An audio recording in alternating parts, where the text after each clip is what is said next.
the perfection is not something created.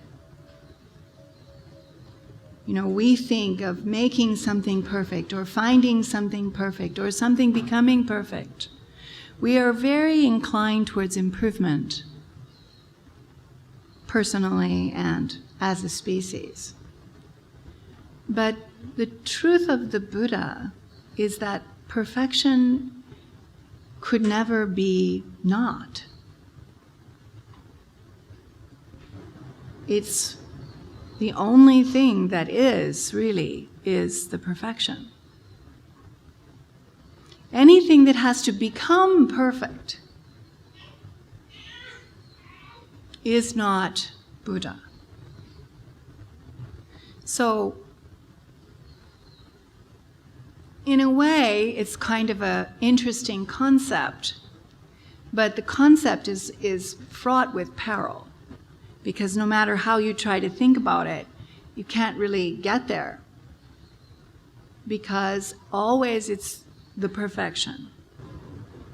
And for us to understand it, we're moving from not understanding to understanding. So our concepts are limited.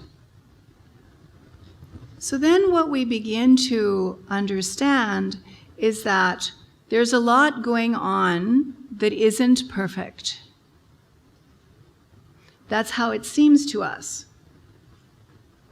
We get mad at God because there's, famine and war and poverty and unfaithful husbands.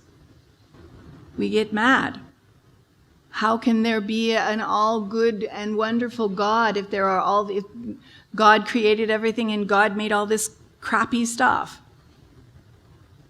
So then we get confused about perfection. But perfection is not optional. It's not that it's perfect just because you're a good person. It's not that it's perfect just because you have the right education. It's not that it's perfect just because you're a human being or you have all the answers. It's not. It's perfect anyway. It's not even optional. So then what are we facing with all these other trials and tribulations and miseries and discord and there's mosquitoes. Like, how would God do that? Well, what we understand from the Buddha's teaching is that God wouldn't do that. God is good.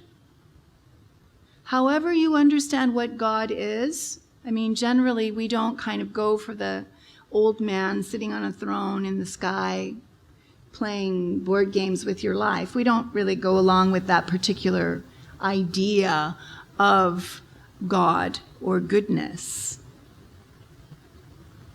We think that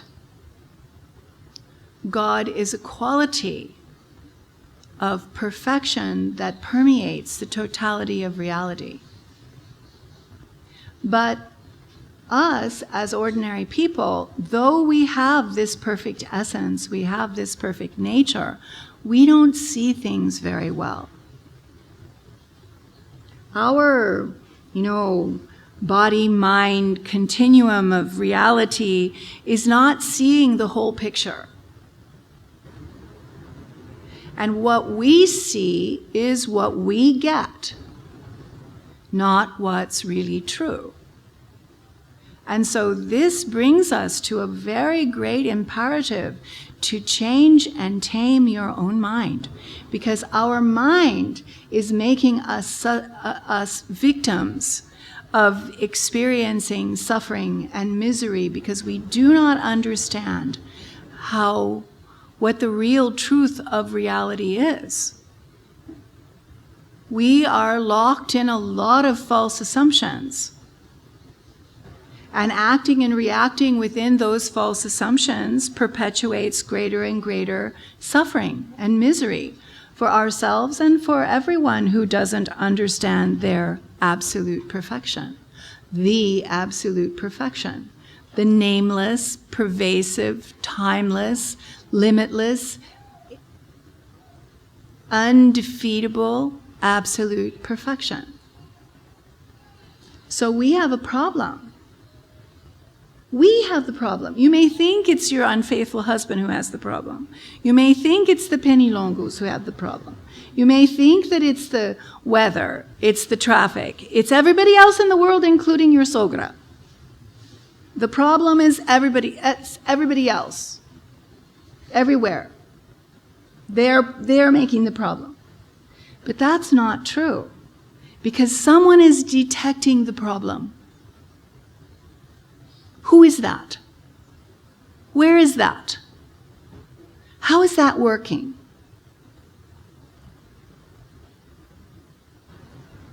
We don't understand our own mind.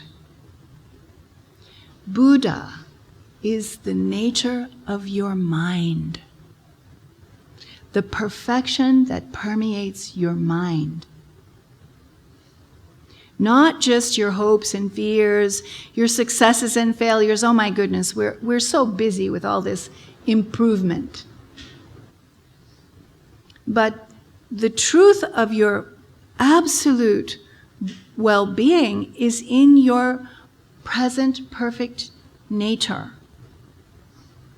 But we're not there. We're not getting that. So, okay, we could complain, and most of the time we do. You know, we're heavy-duty complainers. I know, I've been complaining. Every little way I move, I'm complaining all the time. It's nothing very serious, just discomfort. But complaining, we're supposed to be comfortable. Why aren't we comfortable? We're supposed to be happy. Why aren't we happy? We're supposed to be free and rich and beautiful. We're supposed to be. Why not me? We're supposed to be loved. Why not me?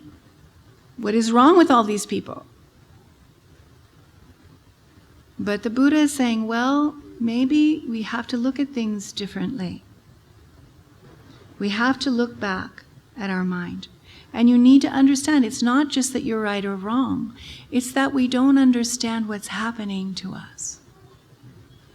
We don't understand why we have this perception. We don't understand why we feel this fear or this disappointment. We don't understand why we're not appreciated. We don't understand how our own mind works.